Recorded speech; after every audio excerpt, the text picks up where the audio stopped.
Financial planning ఎలా చేసుకోవాలి, ఎక్కడ డబ్బుల్ని ఇన్వెస్ట్ చేస్తే మంచి రిటర్న్స్ వస్తాయి, మ్యూచువల్ ఫండ్స్ పై వెబినార్ ఈ నెల 19-20న. Hello guys, welcome back to our channel. ఈ రోజు మనతో ఉన్నారు AMFI certified mutual fund distributor అయిన బోనిగల సలోమన్ గారు. సార్తో మాట్లాడదాం. నమస్కారం సార్. నమస్తే అండి విరాట్ గారు. సార్, ఈక్విటీలో అంటే రిస్క్ ఉంటుంది కాబట్టి స్టాక్ మార్కెట్లో ఆ స్టాక్స్ ఇన్వెస్ట్ చేయరు అనడానికి ఒక అర్థం ఉంది. బట్ మ్యూచువల్ ఫండ్స్లో ఆ రిస్క్ అనేది తక్కువ ఉంటుంది అనేది విన్నాను నేను. అయినప్పటికీ కూడా స్టాక్ మార్కెట్లో ఉన్న ఈ మ్యూచువల్ ఫండ్స్ ఏదైతే ఉందో ఈ ఫండ్స్లో కూడా ఇన్వెస్ట్ చేయడానికి ఎక్కువ మంది మొగ్గు చూపించట్లేదు. దీనికి గల కారణం ఏమై ఉంటుంది? విరాట్ గారు మంచి క్వశ్చన్ అడిగారండి. ఇప్పుడు ఈక్విటీస్ అంటే కంపెనీలో ఓనర్షిప్. మనం ఎనీ కంపెనీ డబ్బు సమీకరించుకోవాలంటే రెండు రకాలుగా సమీకరించుకుంటుంది. ఒకటి ఈక్విటీస్, రెండు డెట్. ఈక్విటీస్ అంటే కంపెనీ నుంచి స్టాక్స్ కానీ షేర్స్ కానీ ఇస్తారు. ప్రజల నుంచి, సంస్థల నుంచి డబ్బు తీసుకుని స్టాక్స్ షేర్స్ ఇవ్వటాన్ని ఈక్విటీస్ అంటారు, అంటే ఓనర్షిప్. డెట్ అంటే అప్పు తీసుకుంటారు, కంపెనీస్ అప్పు తీసుకుంటారు.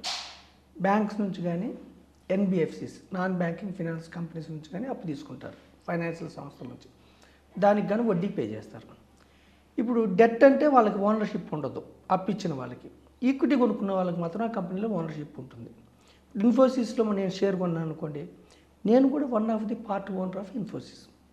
అయితే విరాట్ గారు, మరి ఈక్విటీస్లో కొన్ని స్టాక్స్ మల్టీ బ్యాగర్స్, అంటే వేలు లక్షల కోట్లు అయిన స్టాక్స్ ఉన్నాయి. కొన్ని స్టాక్స్ కుదేలు, అంటే ₹1,00,000 2-3 వేలు అయిన స్టాక్స్ కూడా ఉన్నాయి.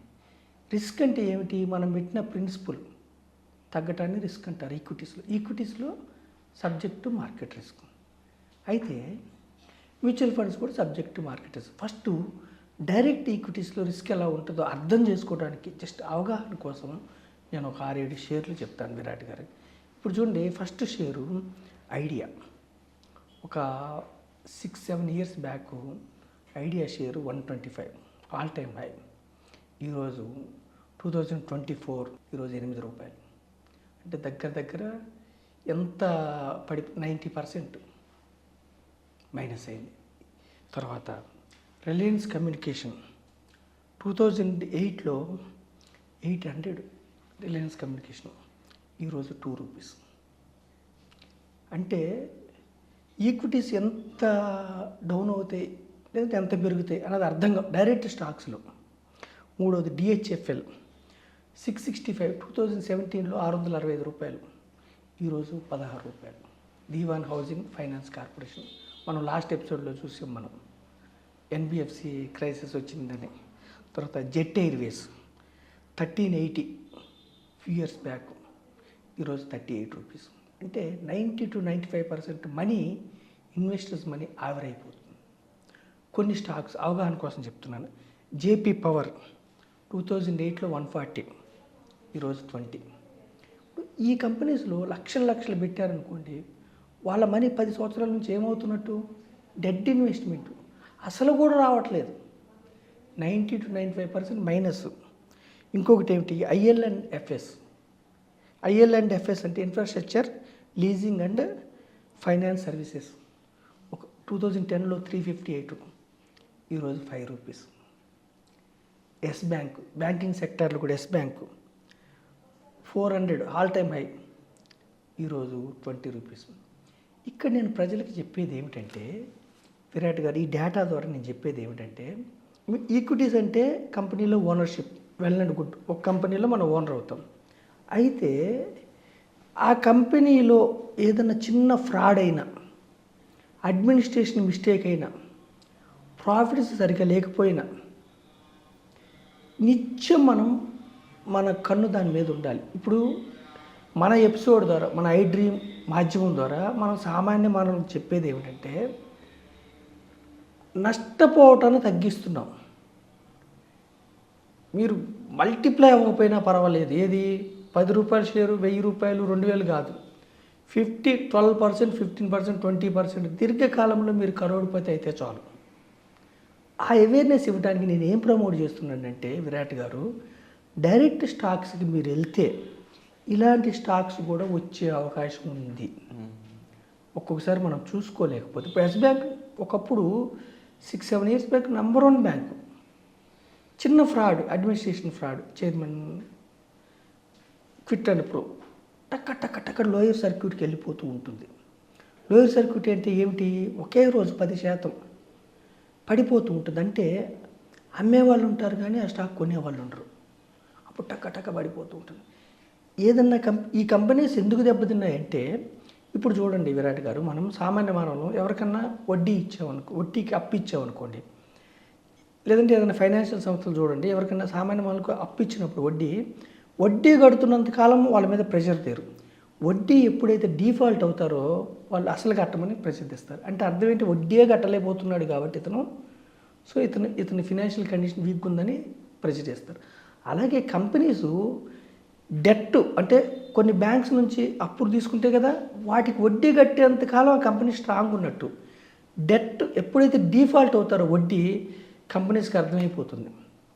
మన స్టాక్ మార్కెట్లో ఈ మంతు ఫలానా సంస్థ డిఫాల్ట్ అయింది వడ్డీ అనగానే క్రిసిల్ రేటింగ్ తగ్గిస్తే, ఒక్కసారి క్రిసిల్ రేటింగ్ తగ్గింగానే టక్క టక్క టక్క ఎఫ్ఐఐలు కానీ డొమెస్టిక్ ఇన్వెస్టర్స్ అంటే సంస్థలు లక్షల కోట్లలో షేర్లు అమ్మేస్తారు.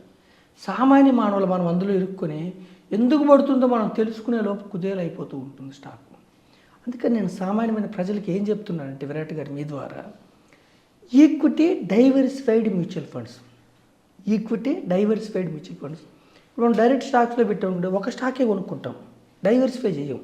ఇక్కడ డైవర్సిఫైడ్ మ్యూచువల్ ఫండ్లో ₹100 నెలకు 500 కడితే కూడా, నెలకు 1000 కడితే కూడా 30 నుంచి 50 కంపెనీస్లో ఓనర్షిప్ వస్తుంది. ఏదైనా కంపెనీ ఫ్రాడ్ అయినప్పుడు మన మ్యూచువల్ ఫండ్ సంస్థ ఫండ్ మేనేజర్స్ టక్కన అమ్మేస్తారు. సో డైవర్సిఫైడ్ ఈక్విటీ మ్యూచువల్ ఫండ్లో డైరెక్ట్ స్టాక్స్లో ఉన్నంత రిస్క్ ఉండదు. పైగా 5 years పైన ఉంటే ఇట్లా మీకు కుదేలైపోవటం ఉండదు. పైగా 10 to 12% ఆరాముగా వస్తున్నాయి డైవర్సిఫైడ్ ఈక్విటీ మ్యూచువల్ ఫండ్లు. అంటే నేను సామాన్య మానవులకి నేను చెప్పేది ఏమిటంటే, డైవర్సిఫైడ్ ఈక్విటీ మ్యూచువల్ ఫండ్లోకి మీరు రండి, 30 నుంచి 50 కంపెనీల్లో పార్ట్ ఓనర్షిప్ తీసుకోండి. దీర్ఘకాలం ఉంటే మీ లక్ష్యాలకు అనుగుణంగా మీరు వెల్త్ క్రియేట్ చేసుకోవచ్చు. డైవర్సిఫైడ్ ఈక్విటీ మ్యూచువల్ ఫండ్లో జీరో కాదు, డైరెక్ట్ స్టాక్స్లో కొన్ని స్టాక్స్ జీరో కూడా అయినాయి, కుదేలైనాయి. ఎప్పుడు ఏ స్టాక్ దెబ్బతింటుందో మనకు తెలియదు. కాబట్టి ఆర్డినరీ పీపుల్, సామాన్యమైన వ్యక్తి లేదా బిజీగా ఉండే వ్యక్తులు ఈక్విటీ మ్యూచువల్ ఫండ్స్ ద్వారా మీరు సంపద సృష్టించుకోండి. మీరు రీసెర్చ్ చేసుకొని టెక్నికల్ అనాలిసిస్, ఫండమెంటల్ అనాలిసిస్ చేసుకుంటే డైరెక్ట్ స్టాక్స్లోకి వెళ్ళండి.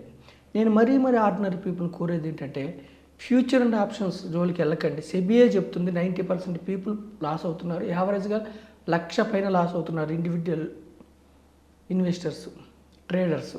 ఇంట్రాడే జోలికి కూడా వెళ్ళకండి.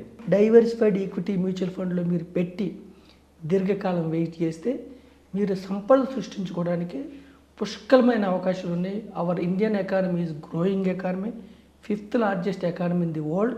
2029 వరకు we're expecting 3rd largest economy in the world.